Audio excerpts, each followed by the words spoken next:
Welcome to Carry the Mat, where we pursue meaning in life, legacy, and leadership. Join us as we seek to learn some of life's most difficult yet valuable hard-earned lessons from men and women who have experienced obstacles and victories firsthand, striving to serve one another based on our unique, God-given abilities, not interested in merely talking about it, but determined to be about it. If that sounds like you, then let's carry the mat together. Every man dies, but not every man truly lives. Now to your hosts, Ben Brandenburg and Daniel Moss. This is Carry the Mat. What's up, y'all? My name is Ben Brandenburg. I'm here with Daniel Moss, my co-host, and also brother-in-law, and also a good friend. And we're here to just take you through some conversations.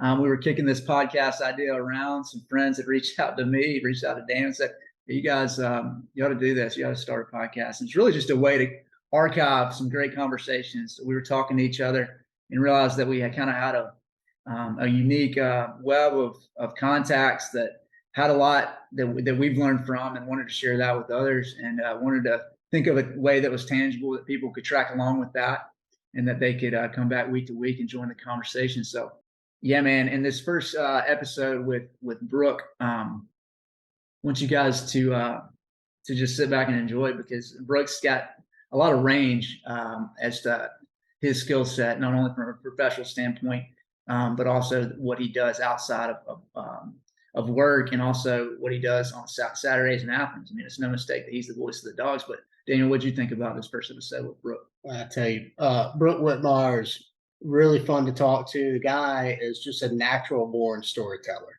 I think that the folks listening in to this show they're going to take a lot of life lessons from him, just not even, outside of what he does professionally, but just the impact he has on the community in general. And it's also a lot of fun. I mean, you might not be a Georgia fan, but if you're a sports fan, you're going to really love hearing the stories that he tells us today and shares with us. So I think you are going to enjoy.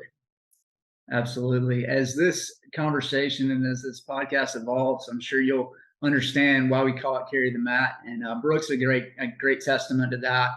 And you're going to learn a lot from him. I know I have, and throughout my life, and been cool to introduce Daniel to him as well.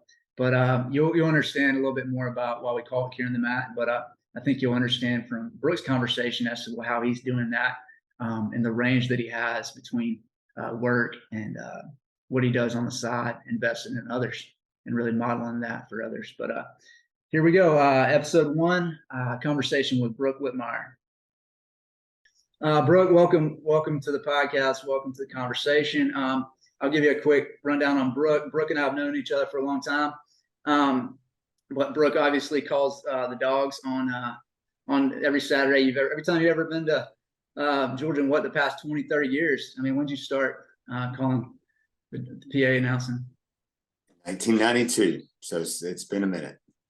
Wow. Well, so any game you've been to during that time span, you've obviously heard Brook over the PA. Brook actually announced my wedding. And do you remember what you said that day? Kind of lead into the ceremony. I think I do, BB. Was it that it's Saturday in Augusta? Is that right? It was. Yeah, it was. It was. And indeed, it was Saturday in Augusta, a special Saturday. Man, that was awesome. And it was no one better, more fitting to do that than you. So let's just jump right in. Let's just talk about a little bit, Brook, if you will, just explain how you got your foot in the door. Talk about kind of your upbringing. Just take us from a quick hitter all the way through how you got to Georgia, how you got your foot in the door with the Athletic Association, what led you to the role to the PA announcer of the Dawgs. Well, first off, guys, thank y'all for having me. It's an honor. What a great name for a podcast. AT's would be a great name as well if he does one. Yeah. But man, BB, I'd always have to start with my dad. And as you know, growing up as I did in Atlanta, my dad was a 1950 graduate of UGA. And back when the rules were different, he didn't get married until he was 37, I believe. And back when the rules were really different, he did a lot of recruiting for Georgia back in the 50s all the way to the early 80s before those rules changed. And so all I knew growing up was going to Georgia games on Saturdays with my dad and the rest of our family, my mom and my sister Diane. And Dad was good enough to take me to recruiting meetings back in the day. I sat there as a little boy and heard Coach Dooley go over the prospect list with what they called athletic representatives, my dad and a handful of other guys that weren't employed by Georgia, but did recruiting nonetheless. And BB, as I think you know, some of my prized possessions are a bunch of press passes and sideline passes going back to about 1953 that my dad gave me that are hanging upstairs. And so I always knew that I wanted to be involved with Georgia in some way, fell in love with the Dawgs early on. I actually never played youth football growing up because those games were on Saturday mornings and I wasn't going to miss Saturday mornings. And I remember I believe it might have been the first time I ever met Coach Dooley, and Dad said something about me not playing football. And he was like, "Dan, your son's not playing football." And, "No, sir, I'm not, because I'm coming to watch you guys play." And so obviously playing would have never been an option, but the next best thing for me was being a trainer on Coach Dooley's last 3 teams back in, 86, 87, and 88. And then I had the good fortune of taking a job as a student assistant with Claude Felton in the sports information office. The Claude father, as we call him. The Claude father going strong still to this day, which really surprises nobody, I think. And Claude was, he was and is a pro's pro, and I learned so much from him along the way. And I was a broadcast news major at Georgia, a business minor, didn't really know what I wanted to do professionally full-time while I was in school, but kind of had the announcing itch on some level. And every now and again, they would need somebody to fill in for maybe a G-Day game, or we had a JV team at the time, which seems funny now, but we played JV games 4 or 5 a year. And so there might be 50 people at those games, but they might need somebody to announce. And so I filled in. And after graduating in 1990, took a job in the banking industry. And one day Claude called me, and Larry England, the great guy who had been the PA announcer for, I think about 16 seasons before, the guy I grew up listening to between the hedges. He was a radio guy in Athens, and he had moved away, and Claude called me and asked if I'd like to give it a shot that year and see how it goes and go from there. And thankfully that was, as I mentioned earlier, that was 1992. And so been going strong since then and enjoying every second of it. Man, that's awesome. You mentioned Dooley, and you had a question about somebody else. Yeah. As far as, we all know Larry Munson. Mm-hmm. And doing what you do, I know it's not quite the same, but there's a lot of similarities.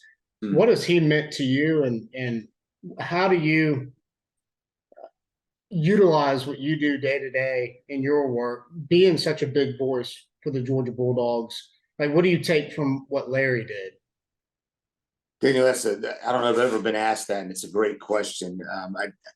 Growing up, going to the games, I didn't get to listen to Larry live like a lot of people did. I wasn't one of the people that would bring a radio into the stadium and all that. I had to be kind of locked in. Sure. And we sure did enjoy listening to the highlights afterwards. And I have some terrific memories being in the car driving home from home games, if we were there, and then listening to highlights. And then, gosh, I'm dating myself here, but I distinctly remember 1978, my dad and I listening to Larry as we played LSU down in Baton Rouge, and we were there, and Lindsey Scott brought a kickoff back and keyed I think it was maybe 24-17 win, something like that. So Larry was a part of my experience, just like he was everybody else's. And then to get to share Saturdays, seeing him every Saturday morning in the press box for years and years, he would be smoking a cigar way earlier than anybody else might imagine. And in fact, I had a dear friend, David Callis, who started sending cigars with me to give to Larry every Saturday morning, which was a special tradition. I'd kind of sneak into his booth and hand him a handful of good cigars, and we'd have a laugh over that. But one of the things about Larry, and we all know this, Larry Munson was one of a kind. And I mean that in more ways than one. He was different and better than anybody that's ever done that job, but he also was himself. He didn't try to be somebody else. And he was what you see is what you get, the emotions on the sleeve. And so for me, when I did have the chance to become the stadium announcer, of course, it's a different thing. It's not a play-by-play gig. It's not a fans listening to every word and you describing everything. It's different. but yet at the same time, and I knew this growing up, people have such a love affair with their game day experience going to Georgia games. I know I did. And I know that I could quote everything that Larry England said. And I knew when the Coke salesman was going to come walking up the aisle and all of that. So some of the best advice I ever got was to just be who you are. And of course, I desperately want to be professional, want to do a first class job. But also I'm not afraid for people to know that I love it when the Dawgs win, and I love it when the Dawgs do something great. And so Larry he embodied that in so many ways. And the guy, what I always enjoyed about him is that he talked the same way. He could be telling you about what gas station he used that morning, and he described it the same way he would a 3rd and 8 with the wind out of the east, and Florida in a stand-up 5, they may or may not blitz, whatever. I mean, that was just the way he went about everything, and he was something else. There's no doubt. That's really cool to hear you say that, because so much of nostalgia, I think for most people, is sounds.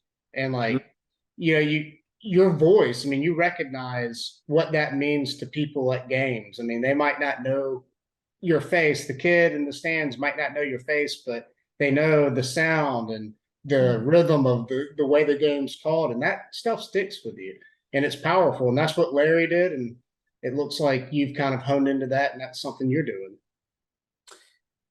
It never ceases to amaze me, y'all. And anybody could be it could be me or y'all or anybody else that's doing it. But I think you're exactly right. People just have a deep-seated association with things, and I never cease to be amazed. And I'm not kidding you. I had a lady last night. We were downtown for something, and a lady I've never met, who a mutual friend told her that that guy over there is the stadium announcer, and she goes, "Are you the voice of the Dawgs?" And I said, "Yes, ma'am. I guess in some respects you could say that." And she goes, "Please say it." I said, "What do you mean?" She goes, "Say it Saturday in Athens." And I was like, and it happened to be Saturday in Athens, so we had a good laugh over that. But yeah, people. It's a special blessing we all have. Anybody that's fortunate enough to, as I did, and I know you guys relate to this too. If you grow up going to games, or if you just have the chance to be a student at UGA, or even just go and spend a Saturday between the edges, it's special, and it's even more special when you go back to back. But it's special, and it's everything about it is important. Absolutely. You've obviously honed in on that tagline is Saturday in Athens. Talk about some of the other catchphrases that you created over the years. Maybe talk about the first time you tried something and felt that engagement from the crowd, and something that you're like, hey, this is something we need to be consistent with. BB, I think interestingly, in the early 90s, of course, we had a real good year in 92. Then we had some years where we struggled and couldn't quite get over the top. And I was telling somebody the other day, Tennessee was beating us 9 in a row. We would have big games and big opportunities to try to get over that edge, and we couldn't quite do it. And so crowd engagement was something that was easier said than done. And there's a chicken or the egg argument. Is the crowd great because we win, or do we win in part because the crowd is great? And so back in the days when there was no video board and there was no piped in music or anything like that, things which are certainly assets today. And I just tried to do anything that could be original, but from the heart as well, whether that's saying First Down Georgia with a little bit of a different inflection, or if your blood runs red and black. I don't know that I've ever shared this in a setting like this, but if your blood runs red and black is something that I say to honor the great Dan McGill, because he, in his book, made a dedication to Georgia people. And he said, if your blood runs red and black, and that was in 1993. And one game I was walking, it was the Auburn game that year, I believe. I was walking through the campus to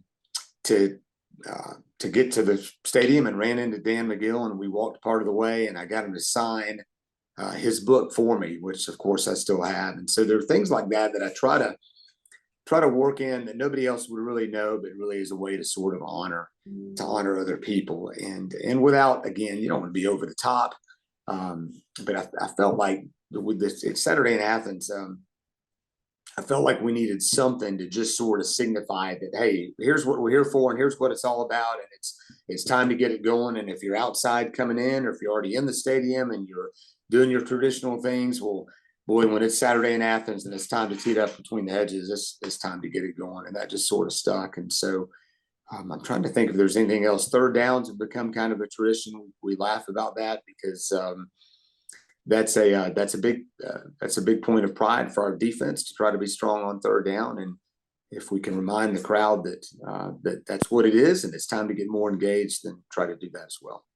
I think that's so key on the third downs, but just having the crowd response and to Daniel's point about expecting that Pavlov's theory of that battle cry that they hear consistently every week. That's so important from a game production standpoint. I know working from the side that I come, and working in the operations meetings that we're looking for, you're a huge part of that. And I love that you mentioned Dan McGill. The two most harmonious colors, red and black. Yeah, that accent. And, Lawrence Smith's got it too. Those guys are just it's the end of a dying breed. There's a book I love by Tom Brokaw called The Greatest Generation. And those guys, just a tip of the hat to those guys and some of the greatest Bulldogs. I mean, Dan McGill is regarded as one of the greatest. The term DGD, I mean, you being one of those, but obviously I love that you touched on Munson, Dooley, and Dan McGill and Warren and those guys because they certainly have our respect and have earned that over time.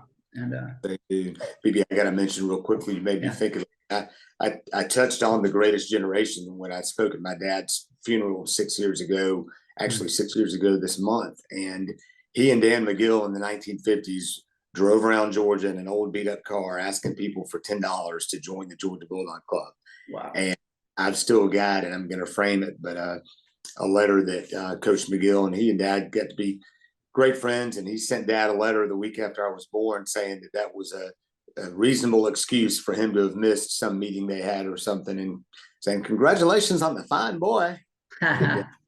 He was golly, we could all tell Coach McGill stories forever because no one will. He is the greatest and grandest Bulldog of them all. Period. Nobody will ever surpass him. And gosh, losing him, and then of course this year, Coach Dooley and Charlie Trippy. It's there's some DGDs that we've all been a privilege to be around that are no longer. And a lot of special things happen after that. It came from that, which is just incredible. I mean, it gives you goosebumps. It sure does. Having Dooley's tie and coat on the jerseys, winning back to back, you can't beat that. That's a storybook ending. Yeah, you can't write that. It's unreal. Unreal. You mentioned Munson cigars. I mean, I know you're a guy that carries the stogie with you any road game, any home game, and I like to have a bourbon and stogie after the game. As most guys listening to this podcast might join us in that tradition. I'm not alone. or ladies. But talk a little bit about the road games that you've been able to attend over the years, just as a fan. If you're not working, those cathedrals of the South, if you will. Talk a little bit about those other venues. Obviously, you have loved Sanford Stadium, but talk a little bit about some of those other iconic venues that you've been to. That's what a great question, BB. And I'm so thankful my dad was good enough to take me with him. A lot of those road games we went with our whole family, but he and I did a lot of them ourselves. Always loved going to Kentucky and going to Keeneland, the horse races. That's another thing we got to get back to where Georgia's playing that road game in Kentucky in October. That's a big deal. Did you hit the distilleries? What's your favorite distillery? You know what? Believe it or not, I've been up there dozens of times, and I've not done the Bourbon Trail yet. I need to go see Woodford. I want to go see Maker's Mark. You have to. Yeah, you have to. I'm not sure why that hasn't happened, but it's certainly on the list. I love all of them. I've been to all of them in the SEC, with the exception now. I've not been to A&M. Of course, we haven't played down there yet. It's going to be 60 years after, as we all know, famously, since it's taken forever for that schedule to work that way. But have not yet made it to Missouri, but been to all of the other ones. You know what? They've all got their flavor, and it just reminds you of how great football in the Southeastern Conference is.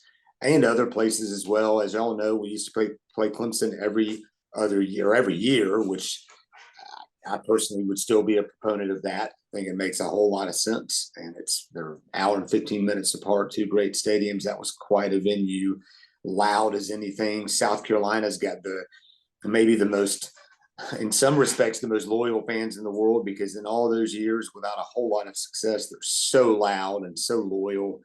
I've Being always from Augusta, that we have Yeah. our hatred burns deep at the Border Bash because it's just so obnoxious growing up. And I know I've got some buddies in Columbus, and their disdain for Auburn is unmatched. Yeah. and y'all touch on something there that is fascinating to me, and it has been a source of contention through the years. It's incredible to me how many other schools would say we're their biggest rival.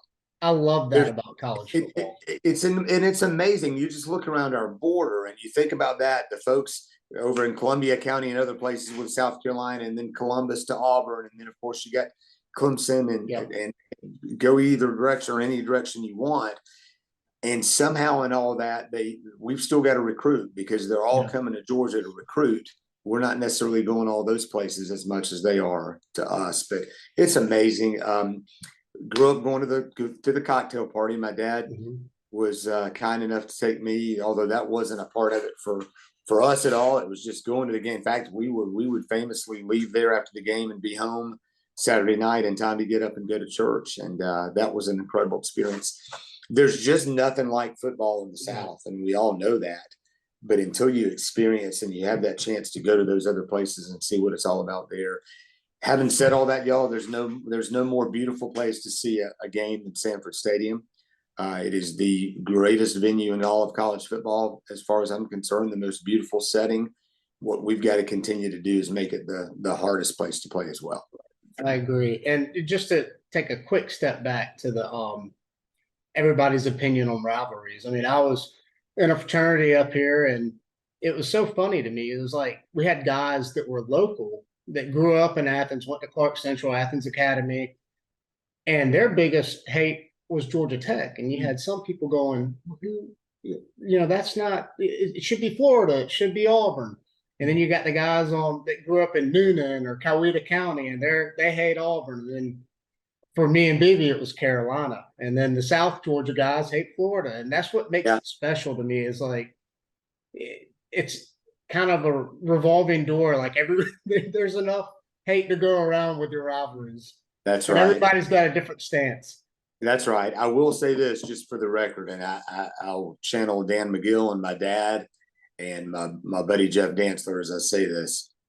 Tech is our biggest rival, and they always will be. And if you don't believe me, wait until we lose to them a couple of times. Right. And those folks, my dad was recruiting it against Tech in the 50s when we went through the drought, and we went through some very, very, very difficult times. And incredibly, Coach Dooley turned that ship around, and some great things happened since then. But in fact, I will tell y'all that one thing that I've not seen in my lifetime that I desperately wanted to see in my dad's lifetime is to get that 8th win in a row over Tech. We came close in the 90s, again in 2000s, and it didn't happen. And it's got to happen.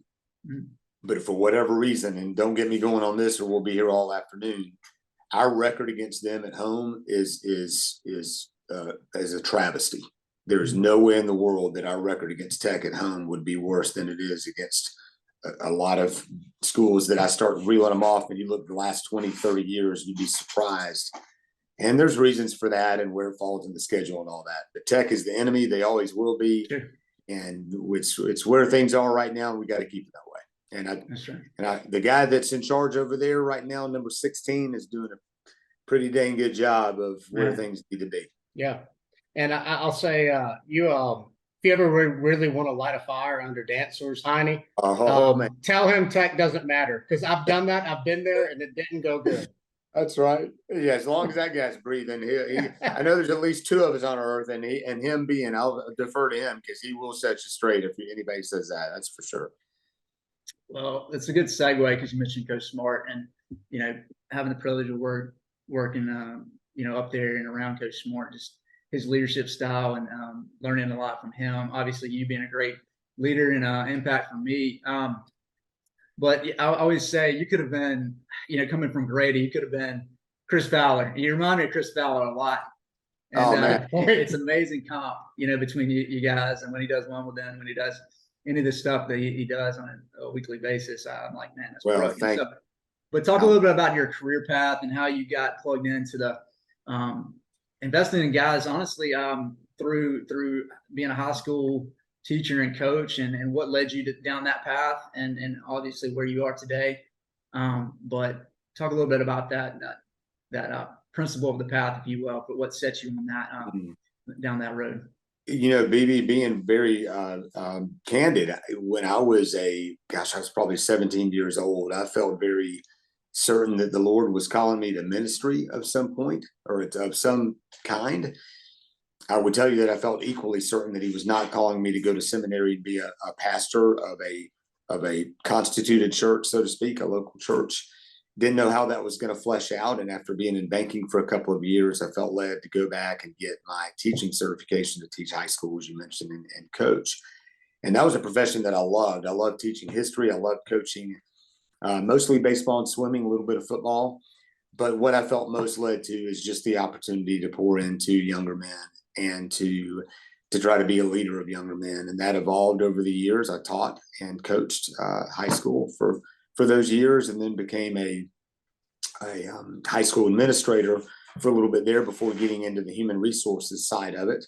And for a number of years, I was a human resources director for Gwinnett County Schools before having the good fortune of coming to work for Oconee County Schools, where I've served as the chief HR officer for the last, this is my 15th school year doing that. And so we'd actually moved over here. We wanted to be closer to the university, and we wanted to have closer proximity to students and to the university community. And so we moved over here in 2004, and then I commuted back until 2008, commuted back to Sewanee, where my office was before having as I mentioned, the blessing of coming to work here. And so for us, with Jennifer and me, our primary focus ministry-wise over the years now has been with college students. And we just enjoy any opportunity that we have to pour into them and to share the gospel and to share God's word and to try to do everything that we can to be a positive influence on those lives that are, so many of them that have become so special to us. So that's sort of the gist of it. But gosh, there's no better job than being a high school teacher and coach. I can tell you that. And there's no greater feeling. And I know y'all know what I'm talking about than a Friday night at a local high school with football and those lights on, or going through a hall on a busy day during the school year and just seeing everything that goes on in a high school. It's a great gig. Man, to your point of just, I miss that about working in my recruiting years, talking to high school coaches and having that week to week. I was just at the coaching convention that Georgia held this past week, and it was refreshing to get around some of those guys. And as you mentioned, there's no better battleground for leading young men than in the schools. And my wife's, being a wife of an educator, and you working in Oconee, Molly's out there doing the Lord's work in first graders, and now she's seeing them. And now her first group that she had in Oconee is, I want to say, juniors or seniors at North, or mainly at North. There's nobody better at it than her, BB. I know you know that, but I'm telling you, there's nobody better. You talk about somebody that is just exactly where she needs to be, doing incredible work day in and day out, no doubt. I feel like that's a sweet spot, K-2, something about, that little sweet spot of your first experience, she is the quintessential first grade teacher, if you will. Like the high schoolers are always coming back to see her. And her mom had that same gift to say she was a fourth grade teacher. And we would run out into people downtown Athens in college and say, "Oh my gosh, I had Miss Moss. She was amazing. My best teacher I ever had." And Molly's the same effect. But it's something that's just wired within them, a real gift. But you've obviously followed your gift over time. Daniel's wearing a Braves shirt. Didn't you have Brian McCann? Didn't he come through? I did have the good fortune. I was telling somebody the other day, we were at Duluth. We had some guys. We had Nick Green and his brother also came through, and then Brad and Brian McCann, and had the pleasure of coaching Brian and taught him everything he knows about his swing. He was really nothing. Now that kid was a remarkable, great guy, heck of a competitor, and really proud of all he accomplished for sure. Me and about 16 guys, grown men, all professional. There's some lawyers in the group, doctors in the group. I work at Georgia. We get together every year for a fantasy baseball draft. And the night before our draft, we went down a rabbit hole of watching baseball fights, clearing benches, breaking out. And you'd be surprised how many times Brian McCann was the one that started at blocking the plate. Oh man, He was, I tell you, he was the most gentle, just kind, easygoing guy, and just the quintessential get between the lines and a fierce competitor. One of those guys that, you know, Kirby rightfully so talks about playing to a standard, and Brian played to a standard, and it didn't matter what the game was or what the situation was. He wasn't sacrificing that standard, and he was a grinder. He was a grinder, and you know, I just he was quite something, and went a long way with it. And like I said, I'm very proud of him, but not at all surprised. And in fact, I'll never forget seeing him take Clemens deep. Watching that, I was actually watching it on TV, and just had an out of body experience watching that. Haven't seen him do that so many times at Duluth to make it that big. But yeah, what a competitor.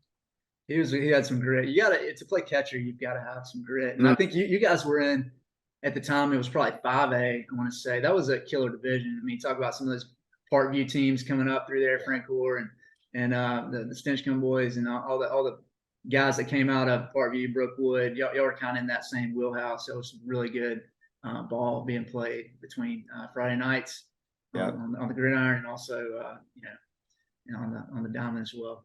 Yes, sir. Yeah. Well, you mentioned this, but talk a little bit about, you mentioned how the Lord set you on that path, teaching, you know, and investing in young people. But I also think something that's been evident to me is how he's given you some flexibility with your job and ability to mentor guys outside of work. This is not even work related, but you've been able to invest in guys, whether it's guys that are playing football at Georgia, within the Greek system, myself included. We might get to touch on that a little bit, but I've been a product of that and experienced that really for the first time in my life, you know, and you modeled that for me, and I'm forever grateful. But talk a little bit about just that mentality of open up your home, and Jennifer, you know, is a huge role in supporting Cass for you, and y'all are a unit and really collaborate in that mission. But talk a little bit about how you've had that flexibility professionally to move in that direction. You know, BB, first of all, thank you for that. And I would tell you, whoever first said bloom where you planted was a wise individual, because it's, you know, if your setting is a high school classroom, then that's where you have the opportunity to minister. If it's in a college situation, if it's in work, if whatever we're doing, we have the chance. We can always love people, and we can always pray for people, and we can always make ourselves available to people.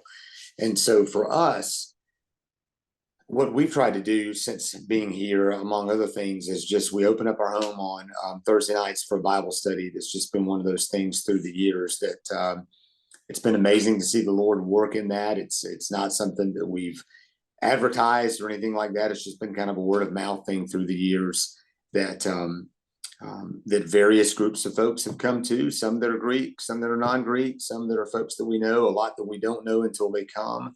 And then years ago, BB, you mentioned the football guys. Gosh, I'll go all the way back to Michael Bennett and Hudson Mason, two great guys who were a part of our Thursday night Bible study. They asked if we could try to do something one summer. And so we did, and it was a handful of football guys, Michael and Hudson and the good old Jeb Blazevich and some other guys. That just started kind of a summer tradition, and through the years, different guys have kind of taken leadership with that. I would teach it, but one of those guys would host it in their house or wherever they were living. Michael and Hudson did it for a while, and then Jeb did, and then Charlie Warner and Jake Fromm and Jake Camarda and Rylan Godey got real involved in that. And so that's something that's been every summer since then. And a lot of, I tell you what, there's some great young men that have come through the University of Georgia that don the red and black. I can tell you that. And there's some solid guys there now. But I think going back to, you mentioned hospitality, BB, you know, we're commanded to practice hospitality. And that's something Jennifer is phenomenal at, and even was. In fact, I'll tell y'all real quickly, for a number of years, and BB, I'm going back to the Four Horsemen. I mean, thank you. Gosh, had some guys come over, including BB, and some great dudes. And Jennifer was not really teaching anything at the time. She just kind of helped, you know, make some food or do whatever. And then as the Bible study sort of grew and continued, she started having a lot of girls say, hey, would you please teach one? And so she started doing that, and God has gifted her. She is a terrific teacher of the word. And so most Thursday nights in our house, we just have the joy of welcoming whoever comes. We never know who all's coming and how many are coming, and we just open it up and hang out for a while, and then she teaches one and I teach one, and then we hang out some more. So, and that goes back, I'll tell you all this real quickly, and I'll always be grateful to some families. Every place I taught high school, there was a family that was willing to open up their home, host a Bible study for me to teach. And it wasn't one of those things, obviously, as a teacher, was not going to cross the line and walk into class and try to proselytize or whatever. People just kind of started hearing about Coach Whitmire's Bible study at whomever's house. Duluth, it was Kenny and Peggy Goodman, just great people that hosted and opened their home. And so that sort of served as a model for us to try to do once we had the opportunity in a different setting to do it.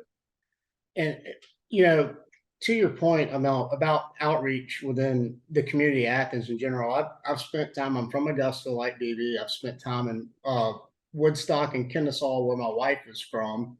But there seems to be something different about outreach in Athens and the involvement with, in particular, the students at the University of Georgia. What do you think that is? What drives that motivation that you might not see at other, communities, college towns? I mean, you go into Athens Church and it's 70% students. It's amazing, Daniel, and you've touched on something that I first off would tell you I completely agree. I've observed the same thing. We talk about it all the time. In fact, we were talking about it last night. The community, the Christian community in Athens is so strong, and there is it's sort of I tell you, if you didn't know what you were looking at, you might miss it, if that makes sense. I can't attribute it to anything except God's favor and his working. And a lot of students that are believers and that go through UGA have such an enormous, strong community that, it's a struggle to replicate that once you get into the quote unquote real world and move to Atlanta and all that. But I've seen a lot of them do just that because it's such a central part of their lives that they're very intentional about it going forward. And it is just, there's some great young people here. And there are also, as you mentioned, some great churches, Athens Church certainly being one of them. And I've observed the same thing there. We had the chance to be a part of Athens Church. In fact, I believe, that's probably where we met, I guess. It is. Yeah. It is. And I mean, you mentioned this, but I think you attracted guys that were thirsty for truth, that were hungry to learn. I think that's how God, honors that. I think, look at, you mentioned Tuck, Tommy, Blake Underwood, myself. We were all guys that were wanting to get up and go to Waffle House and just somebody bring a good word, a Devo or something. We were all trying to grow. And I think it's a pivotal age point to Daniel's question. I mean, people are searching for truth and thirsty for truth. And I think you've been able to hone in on folks that are like-minded in the sense of pursuing a relationship with Jesus. And I think you've brought that truth to them. But I know just being exposed to authentic prayer. I mean, prayer is where I really can attribute part of my faith, and wanting to bring prayer into my home. Praying with my girls, with my wife. It's not something that I'm batting 1,000 at by any means, but I was not. That was one of the first times I encountered that sort of relationship of praying for others in a very tangible, very real way. And the way you modeled that with James and Allie, praying over them at a young age. So I think that's got what's that quote from Gladiator? What we do echoes in eternity. I think you've really made a lot of investment in things that were for the kingdom, things that will always, I'll forever be grateful. But you've modeled that in a really, really, tangible way. Well, maybe right back at you, first of all, and I'm not just reciprocating that kind word. It is amazing how the Lord works, and none of us should be surprised, but he answers prayer. He does things, and the word of God doesn't return void. We know that, and we've all seen it again and again. If you just put out the word of God, and if you just put out the gospel, the aroma of Christ is what attracts. It may be you, it may be me, it may be this setting or that setting. We may be different vehicles, maybe different ways that God and different people that God uses at different times, but it is the aroma of Christ that draws people. And we don't have to dress it up any other way. I mean, the gospel is what it is. And it's incredible to me how, we've been to, and we sound like church hoppers, and we're really not, but since we've lived in Athens, the three churches we've been involved with, Athens Church, Classic City, and now Watkinsville First Baptist, it's the same thing everywhere at all three of those. The gospel's proclaimed, and people come, and college students come in droves, and they want truth. They don't want, and they're not getting up and coming to church or coming to a Bible study on a Thursday night or anywhere else because they want something fake. They want truth. And one of the things I know I've come to embrace, and I believe Andy might have been the first person I ever heard say this years ago, Andy Stanley, but it wasn't original to me, but it's something I've come to believe, that you've got grace and you've got truth, and there's no need to sacrifice either. You don't have to come too hard on the truth and forget the grace, and you don't have to be just all about grace, grace, grace, and forgiveness and ignore some other truth that may be harder. You don't have to sacrifice either. You just trust the Holy Spirit to divide that truth as He sees fit.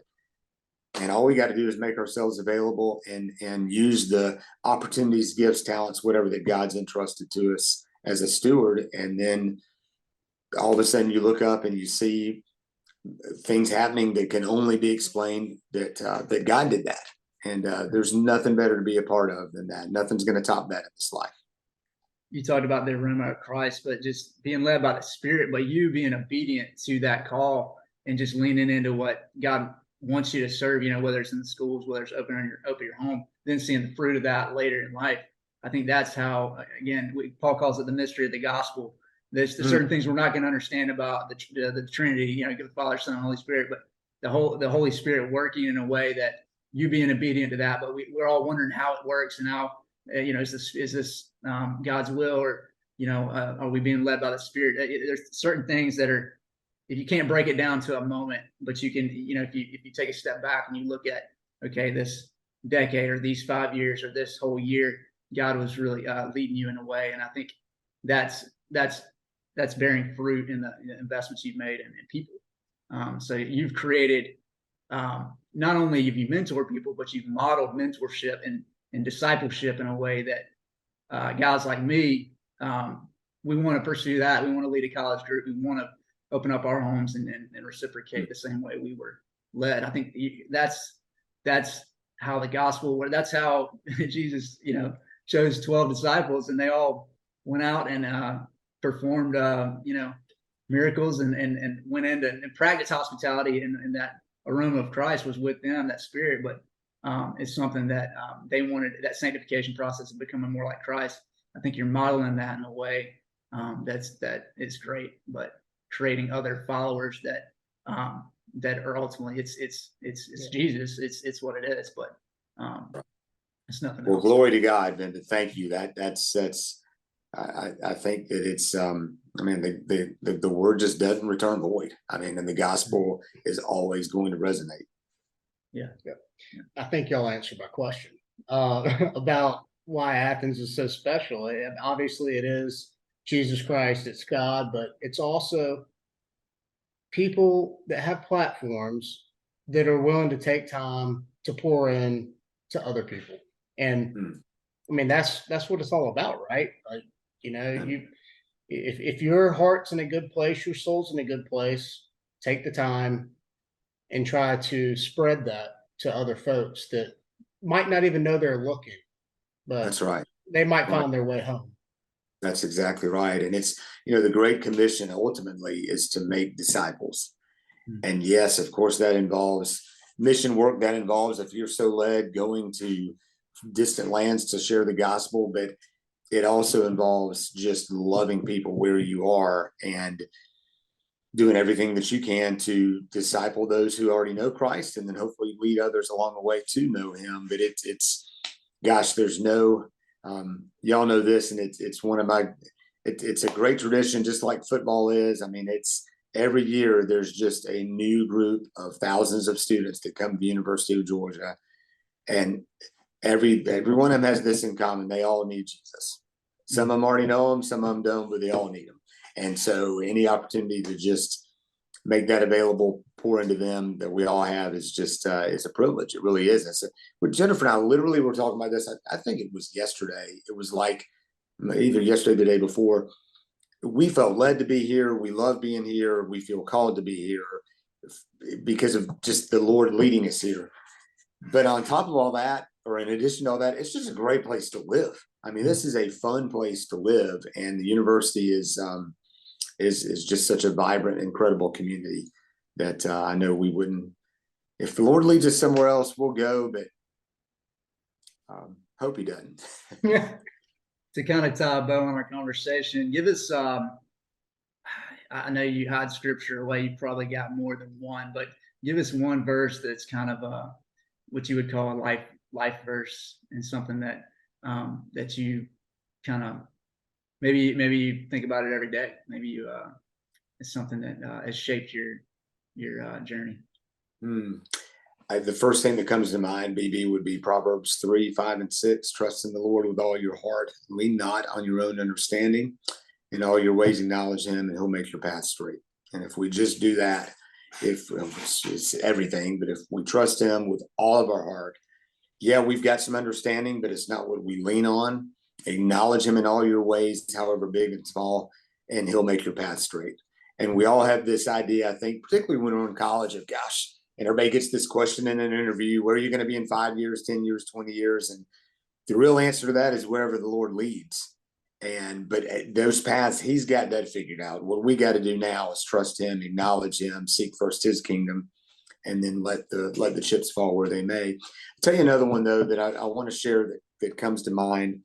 And it's also from Proverbs, and it really speaks to, I think, generosity, but another twist on it that I've seen. It's Proverbs 11:25, and it says, he who refreshes others will himself be refreshed.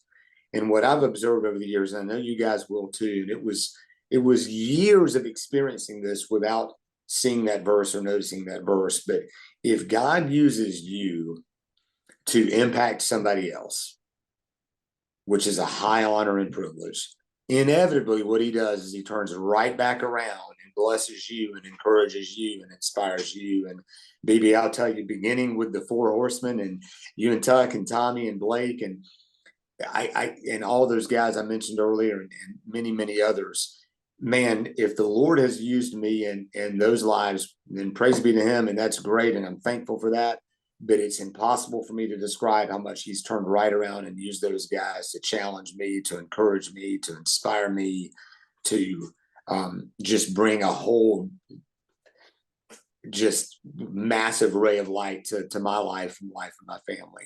And gosh, you mentioned James and Allie, what they got to see growing up.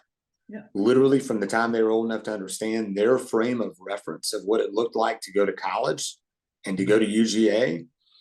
All they saw was incredible young men and women who were walking with the Lord and enjoying the heck out of life, living it to the fullest, honoring him, doing their best with what they had. And that's their frame of reference. That's what they knew. All they saw is the BB and Mobleys of the world before anything else. And that established for them what it looked like. And now they're getting to experience that themselves, which is really, really cool. And now James cuts my grass. So there's that. Yeah. Full circle. Full circle. Yeah, this just came to me, but Drew Goldsmith was a guy that was the early Brook guy. And honestly, he rushed my brother and Will Thompson, one of my best friends. He rushed those guys as KAs. I probably wouldn't have been a KA. I probably wouldn't have had my older brother really shaped a lot of my faith journey. From you talk about a legacy, and you talk about how you invest in others. Like that was something they modeled for me without me even realizing what was going on. It's something that's, that when they're 4 years, 5 years, 6 years older than me. So me looking up to those guys, that shaped my path for sure. And that's, who knew that we were all connected, but and Drew was probably one of your early Georgia guys, I would imagine, because just based on the timeline, he would have been in, I don't know. He was. Yeah. So. He was, and I tell you, this won't surprise either of you. I don't know a godlier man than Drew Goldsmith. Yeah. And I mean, he's an amazing, amazing man. Love him dearly.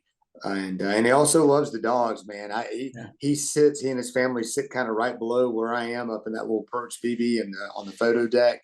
And I love I've watched him through the years be there with his parents and then now with his own kids. And it's, yeah, he's great. What a great guy. Augusta has sent some studs to the Trinity, same church. And Daniel was a product of that. You know, I don't know how he ended up how he did going through that. Yeah, what happened? I'm not all bad. Yeah, he's screwing up the sample size. He's screwing up the meat. You know? I'm joking. But yeah, coming through Trinity, shout out to the hometown. I mean, Trinity was a special time. I mean, Roy and Danny, the leadership we had, Danny Key, unbelievable. Roy McVay, the best. Really special time. I mean, you always look back and think that was the glory days, but that was the glory days. You know, looking back at all the classes they've had, it was something special about that window of time that we were coming through. I don't know what it was. Well, BB, I'm telling you, it was palpable getting the honor of participating in your and Mobley's wedding in Toth. After hearing of it from you, even you can even get a sense of that being there. Honestly, oh yeah. Do you remember introducing me to Will Evans and Ramsey when Will was? He looked like he was about 13 years old. He did. He thought he was Rick Evans' son. Yeah. Oh. Yeah. You know, and you know this, BB, but Will is just about a year ago. He gave me the privilege of coming and speaking to the Augusta Exchange Club, and I got to see Don, Rick. Yeah, that was such a blessing. Then Will and I got a quick 9 in at the country club, which was a privilege. Yeah. And gosh, so proud of Will. Where's the time go?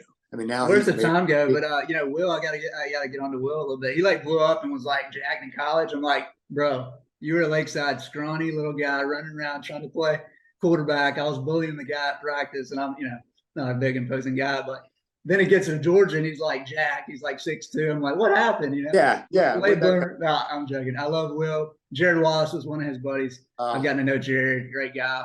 And you know, you mentioned Will, but Brant, his older brother, who was a stud athlete at Lakeside in his own right. He coaches at Darlington and Rome. Yeah, Darlington, right? Yep.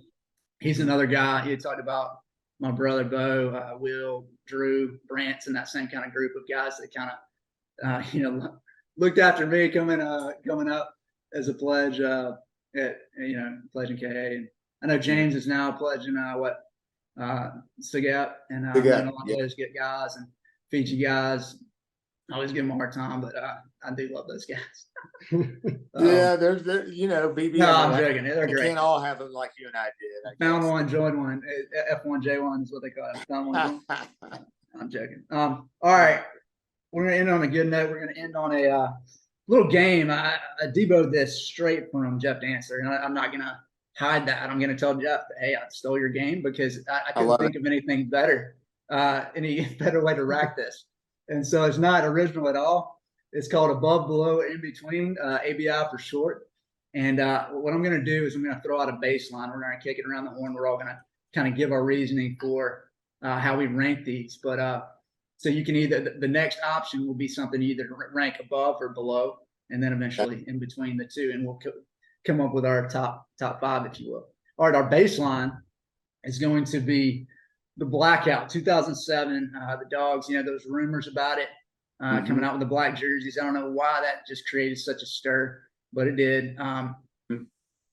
So, you know, that is something that it caught everybody off guard. I guess just the tradition of Georgia being the black and the away whites, but the red and the away whites was the only option you've seen in several decades, but the black being another combination that was unveiled that day. Let's kick it around. Talk a little bit about that game, what you remember for it, and we'll rank it as our baseline. For me, that's I've gone. That's our baseline. And Brooke will kick it to you, and then we'll wrap with Dan. Go ahead. So, just what I think about that game, or yeah. Go ahead.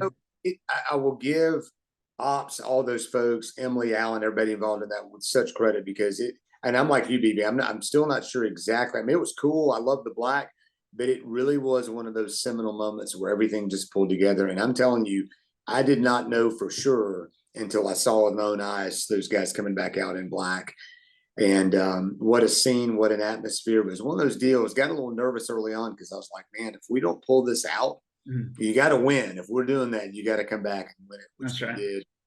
it was one of those perfect storm moments where everything came together. We played great. The crowd was electric.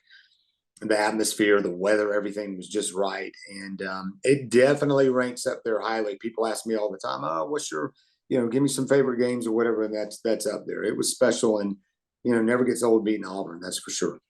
Yeah. Daniel, what do you remember about that day? That day, it was just the atmosphere. I mean, the fact that they came out in the red and then coming back out in the black, and then everybody just literally loses their shit. I mean, they just go nuts. Like, I mean, the whole stadium. Most candid assessment I've ever heard, but you're spot on. That's exactly right. And not sure that's happened against Georgia Tech. Sorry, Jeff. But, and it needs to. It needs to. It needs to. That's a different podcast for another day. Anyway, go ahead. I mean, it's a hell of a baseline because, I mean, there are some incredible atmospheres. I mean, it's like impossible to choose. So it'll be fun kind of seeing what you think, working off that, and some other games that we've kind of talked about, BB and I ourselves, and where you think it ranks. Yeah. And quickly, Danielle, just add this too, BB. You're exactly right. You remember the captains even came out in red.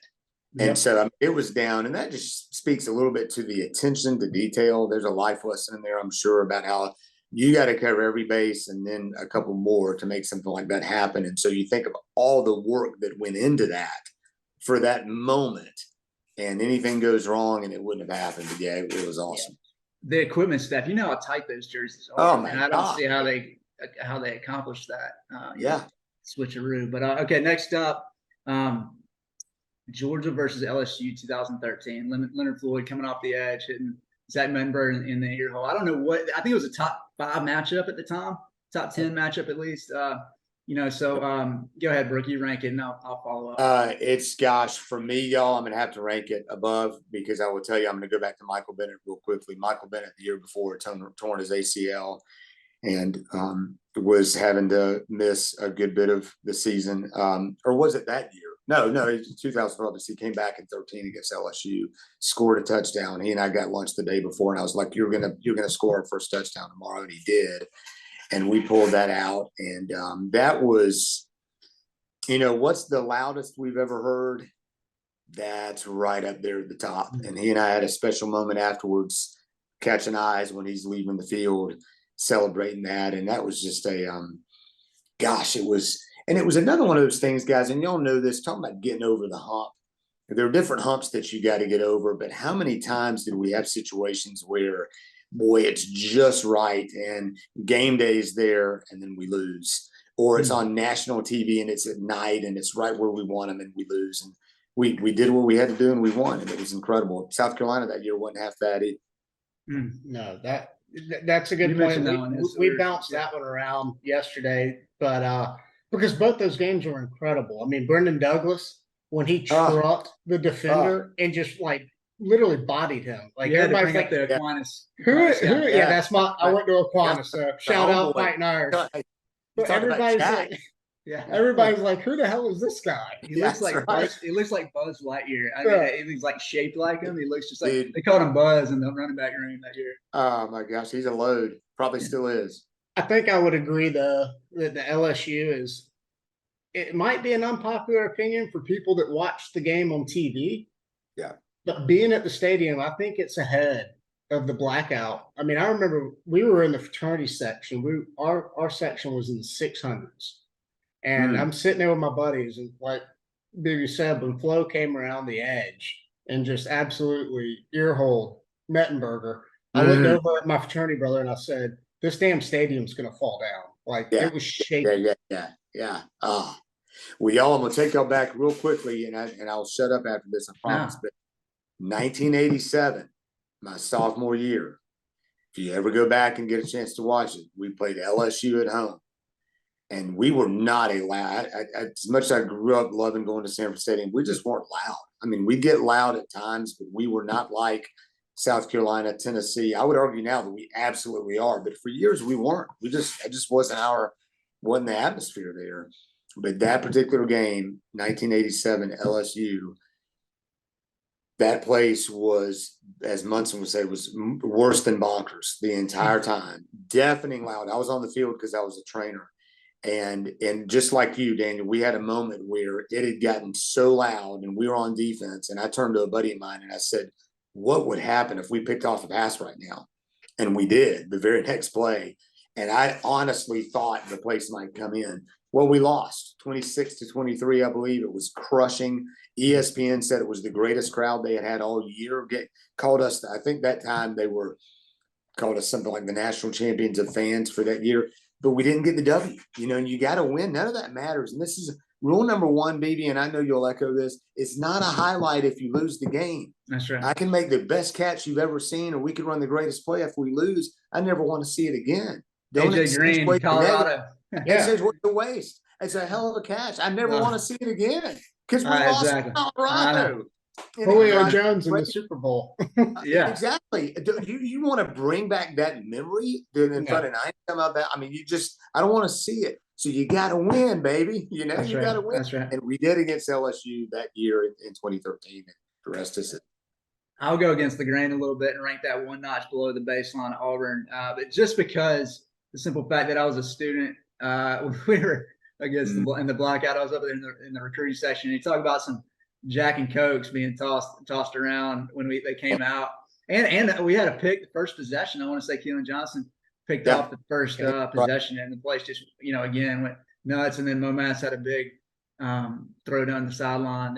There was certain moments early in that game to where it was just a fever pitch, and it was just like somebody kicked the ant pile, and it was just nuts. So I've got that right below the baseline. Okay, next up, we'll go ahead and throw in Georgia versus Notre Dame in 2019. This is the first time we got to unveil the lights. I think people were so buzzed about the year before, going to South Bend and the Rose Bowl year. Kirby had arrived, so to speak, and becoming an elite organization, elite program. And I think everyone was just excited to host Notre Dame. There was a lot of posturing, I guess. Everybody's like, talking about how Notre Dame was so polite, and everybody's being all show me with them at the game, and being a good host, rightfully so. But when it was time to strap it up, that was a loud game in its own right. Just being a night game, being the lights unveiled.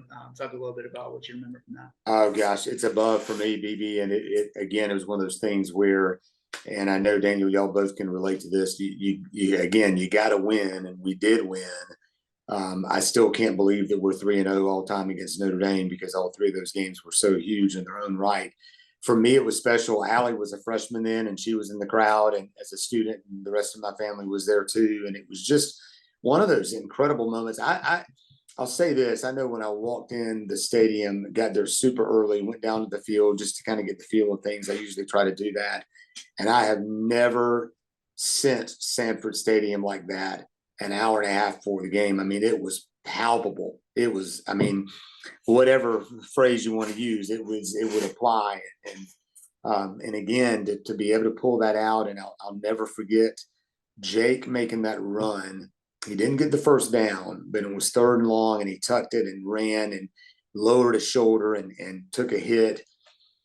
And it was just kind of communicated, gosh, that we got to win this game. I mean, you could just sense that we can't do this and have all this build up and not win. And crowd was there. The lights were incredible. That was one thing I did know that was coming, and knew of all the rehearsals and had participated in some of that. And it was, but again, who knew that the reaction would be? People still talk about those lights, and I love them too. But I mean, it was like, I don't know. It was amazing. A huge win, but yeah, it's above for me for sure. It was a special game. Selfishly for me, maybe not selfishly, but I guess just being stubborn, I would rank it below.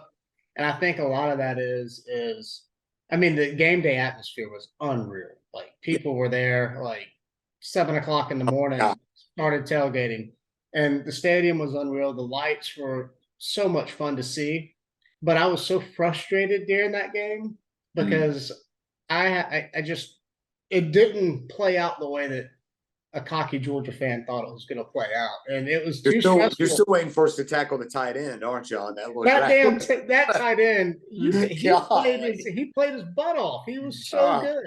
Quarterback play was good for them. I mean, they came and they literally threw everything they had in their arsenal at us, and they could have won the game. I mean, it was a Did great they fake game. injuries, Daniel? I got to ask you that real quickly. Put you on the spot. Did they fake injuries? That injury was bullshit. Yeah.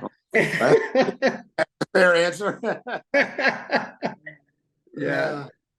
It was special. I think there's been some moments like that in the Kirby era, you know, in the Coach Smart era, being that where the crowd has really impacted the game. Yeah. And I think that's a testament to that. And I think there was a lot of pride at the time. You know, they were talking about how Georgia really traveled to road games, and we were getting a lot of praise from around the nation for being that fan base that was just obnoxious and taking over the Cubs game. You know, and you know, when we Bears were up there, on Sunday. Oh yeah, this Rose Bowl. You know, even the announcers were talking about how they'd never seen any sort of momentum like that. And that time frame captures that. And so, but I've still got it. It's hard to rank it against over LSU. Hard to rank it over the baseline. Auburn. So I've got that coming in behind those guys. You know what? And let me go back. I gotta say, hold on now, because I've gotten confused. And with apologies to JD, I would rank it above the blackout, but it's in between that and LSU. I would have to say it. Yeah, jot these down because I'm sitting here trying to type these in my notes, and I'm like, okay, where are we at? It's like there's respect for the commentary when JD's like getting off task. I'm sitting here looking at the next one I'm going to call, and I'm that's awesome. losing my spot. But anyways, good. All right, next one up. Okay, okay, you'll appreciate this one, Brooke. This is the Tennessee upset in 2000 when we stormed the field. We had lost eight straight, Tennessee? 9 straight. Okay. We lost. Jim Donnan era, Quincy Carter was doing work. I was not at that game, which is it's interesting. We did come to a lot of games during that time frame, but I somehow had a conflict, whether it was sports related or something, where I couldn't make it up. But I remember watching it, and it was pandemonium. And I know that they weren't prepared at the time for just the rush of fans. They didn't have the Titan security walking out and surrounded the field. They did after that, after the fact. That's that's the game that changed the game from a security standpoint. But talk a little bit about that game, and then I'll tell you where I've got it ranked as well. Gosh, below or in between. It's an asterisk game to me, and I tell you why. For me personally, it was the first time. And isn't it great now, guys? It's something I truly, I don't say this lightly. I thank the Lord that I've lived it long enough to see what has become the norm now under Coach Smart. And over these last few years, we've had so many incredible games at home, on the road, where the crowd impacts the game that it's tough to even keep up with all of them. But at the time in 2000, we had not had that. We had lost 9 in a row to Tennessee. We had lost all those the years. I mean, I grew up going to all those Florida games that I told you about. At one time, I was 10-2 as a fan going to those games. I then had a losing record because of the 90s. We had lost to Tech in the late 90s. I mean, for us to win that game and to get that monkey off our back, and even though, again, lesson learned and we'll never see it happen again, at least we got to see it that one time, those students pouring over those hedges, those goalposts coming down, it was big at the time. And of course, things changed. It's not nearly as big as things are now. So I've got to say that it is in between for me. But the asterisk for me would be that was a seminal moment when we finally got it done at home with everything on the line and all the attention on Georgia, getting the W and doing it at home. Because as y'all know, we've got a lot of big wins. This is a side note too. A lot of our biggest wins have been on the road. And you have to try a little bit harder to come up with the games where you say, gosh, I remember this one at home. There certainly are some. But you think about Auburn, to have the prayer at Jordan Hare and the kick six in back-to-back games at home. I mean, that's crazy. So I'm digressing a little bit there, but it's in between for me. What do you remember from that? You're probably in elementary school. Man, so this ranking's kind of tough because I wasn't at that game. I think all the games we've talked about so far, I was lucky enough to be there, and I think we have another one we're going to talk about that I was at. But watching it on TV, I was with my dad and my best friend and his dad, and I think we were in Warren County on a dove shoot at a hunting camp. Mm-hmm. And we got done hunting and we went back to the house. And, at that point in my life, obviously we know the struggles of Florida, but to me as a kid, Tennessee was unbeatable. Like they were just unbelievable. And I remember watching that with Dad, and the feeling that I had, that it was like, holy crap, we finally beat Tennessee. Yeah. You know, at my age, it's just In that's what we Florida saw. during that time as In well. Florida Florida at that time as well. And so I would rank it from a TV standpoint of just general games that I've watched. I'd probably rank it 3 on the list right now, behind what we have. LSU's 1, and then what do we have it 2? Was it Blackout. Blackout? Yeah, I'd rate right behind the Blackout. Baby. Yeah, I've got that rounding out the kind of right in there with Notre Dame game as far as crowd impact in the game. And I think there's probably, you're the best judge of this, being where you sit. You're in a consistent spot, so I'm going to trust your top 5 over ours. But the simple fact that I wasn't there, and that doesn't take away from the experience of that. I'm sure if you were in school during 2000, you'd probably say that was the best. So I understand the bias there. The last but not least, I want to mention this one up because it's a shout out to this year, Georgia versus Tennessee this year. And I mean, if you remember just how the weather came, and the crowd knew it was coming, but I'll say this, it was, in my opinion, it was the most sustainable decibel level that I've seen. Maybe not the moment. It maybe didn't have the one. I'm sure that Stetson down from the pylon was a moment, but or Jalen Carter holding the guy over his shoulder. I mean, there was some cool stuff in that game, but it maybe didn't have the crescendo moment that shook the earth, so to speak. But sustainably, I think it's one of the most hyped games that I've experienced, and that's kudos to the fan base for sustaining that. And I think Coach talks about this in all the pressers of being, a place that no one wants to play again, and a place that they can't hear the call at the line of scrimmage. And I think the fans that have, over time, and you've been part of this, have taken pride in that and become that a tough place to play. It hasn't always been. So that's up there for me. I'll go ahead and say that that's number 1 because of the sustainability of how it. And I mean, we won Natty, and we're elite from that standpoint of being in a different place in some of these other years. But the fan base really showed up that day and kept it going the whole 60 minutes. Go ahead. Baby, I just got to tell you, and I will say up front that I guess it could be recency bias, but I really don't think so when I say what I'm about to say. For me, when you factor it all in, that's the greatest game in Sanford Stadium that I've been a part of anyway. 78 Tech, Georgia, when we won 29-28 on a 2-point conversion. Go back and watch that sometime. But for me personally, first of all, most importantly for Georgia, it was number 1 against number 1. I agree with you. It was the most sustained crowd noise we've had. It was incredible. The rain came, and as my son James put it, it made it better. I mean, the crowd got better.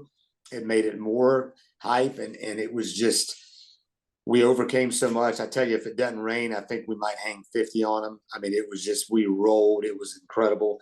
For me personally, having both my son as a freshman in the student section, my daughter there, for me personally, and I didn't know this till after the fact, I started going to Sanford Stadium in 1976, missed a game in 1981, and hadn't missed one since. And I went back and added it up. That was the 250th straight game for me in Sanford Stadium. Didn't know it. I would have loved to have known it at the time. And so, yeah, it was incredible. And I will, man, Coach Smart deserves endless credit. He's called on it. He's set the standard. He's asked for it, and we're getting it. And people are bought in to that atmosphere. And for me, one of my favorite moments now, people ask me this, say, what's your favorite moment during game day? I tell you what's moving up rapidly on the list is when that ref comes out and says, false start on the offense, 5-yard penalty, 2nd down, and then again and again. I mean, that's incredible. And I know this isn't on the list, but think back to Arkansas last year. It's a noon game. And that to me, when Dan Jackson, who I saw at church this morning, by the way, when Dan Jackson blocked that punt, that was the seminal moment in the national championship season. That was the tipping point where it really got going, and we hadn't looked back since. But long-winded way of saying that thing this year with Tennessee was one for the ages, to say the least. And hey, man, can we not get a safety call out of that deal, by the way? I mean, come on. Lord. I mean, are you kidding me? Well, what's the point of having replay if we're not gonna? I'm sitting there watching. I'm like, you're kidding me. There's no way you're coming out there and saying that's not a safety. Only enjoy. I mean, I'd say that, but it seems like only in Sanford Stadium is that not a safety. It ended up working out because we got a great return and ended up putting dunking on them right there. Yeah, just it was a special day for sure. Daniel, I mean, you were there, right? Number one. It's just that simple. I don't think it's recency bias at all. I mean, there's a lot that goes into it for me. My wife, her family is all Auburn, Alabama. Mom and dad went to Alabama. Uncles went to Auburn. I mean, bless her heart. But we've truly converted her now. She is a dog. And I think that was the first game that her and I went together to. And I remember looking at her throughout the game. I mean, it sucky conditions and like the rain, like you're uncomfortable, but everybody is just so hyped. And I just looked at her and I was like, it's not always like this. Like this is special. And it was just such a great game because I mean, you know, you see it every year, but like there was something different with Tennessee coming in. Like they thought they were on the up and up. And I mean, in certain rights they are, but it was just like such a brutal reminder of who we are.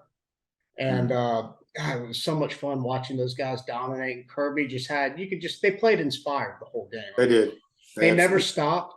And Brooke, I'll have to get BB or me to email it to you, but I think I have probably the best photograph ever taken in Sanford Stadium from that game. It's a frame. Yeah, it needs to be an ESPN or Sports Illustrated, but it's me and my wife. And we had left the game right at the end of the game, and it was probably about 3 minutes on the clock, and we walked over to the Tennessee section. And let me tell you, Brooke, I would be lying to you if I told you I was very patient with my temper. I have a bit of a quick fuse, but it didn't matter this day. I was in such a good mood, and we sat there and we turned around, and one of the police officers, I gave him my phone. I said, take a picture of us. And we did it right in front of the Tennessee student section in the corner in Sanford. And I think we counted maybe 15 birds thrown at us. There's a guy. There's a guy. That's classic. There's a guy, a Tennessee fan in a Home Depot hard hat from College Game Day, and he's dumping his entire drink on my head during the picture. And it was just like, I just turned around and I was like, it's okay. Have a safe drive home. Yeah, thanks for being you. Appreciate it. That's that is just perfect. It's a beauty. If we can figure out how to work technology, awesome. We'll put it as like the tag. We'll put it as like the that's awesome. Intro slide for this. Yeah, it's amazing. It's one of those where you zoom in on each individual. You know, if you zoom in on each individual person, it's just classic. It's awesome, man. I have it framed in my office at UGA. You're an ops. You need to get that in the Saturday in Athens video for the home opener next year. That'd be awesome. Oh yeah, that's right. That's right. Well, that is concludes our deal. I'll do the recap right quick. My top five. Okay, I had Georgia versus Tennessee in 2022 as number one. My baseline was Auburn blackout. That was number two. Number three was Georgia LSU. The sack was just bonkers. Okay, and then 4 and 5 could be interchangeable. That was Tennessee upset in 2000, and then the Notre Dame 2019. Yeah. Brooke, you go ahead. You're the top five that really matters in this discussion. I tell you, and this is if I'm remembering correctly, and I think that I am, I would put Tennessee number one. For me, LSU's number two, the Blackouts number three, Notre Dame's number four, and Tennessee's number five. Although so many of those can be interchangeable based on the, just as you mentioned a minute ago, Daniel, just the family who's there with you, what the personal things represent. But gosh, isn't it fun making that list? And we've got some more we could add to it too. Yeah. What was yours? I think mine definitely Georgia, Tennessee 2022. Following that, I have to give it to Georgia LSU in 2013. Baseline number three is the 07 blackout. After that, Tennessee upset in 2000, and then followed up with 19 Notre Dame. And Notre Dame could be higher, but I think the fact that we went to South Bend the year before and beat them, that kind of like softens it just a little bit because it was so epic going up there and beating them. And then they come here and we beat them at home. But I don't think you can go wrong either way with that list. I mean, you could just flop them around all you want. Maybe we'll do road games we'll have to have Brook on again and talk road Absolutely. games. Iconic road games.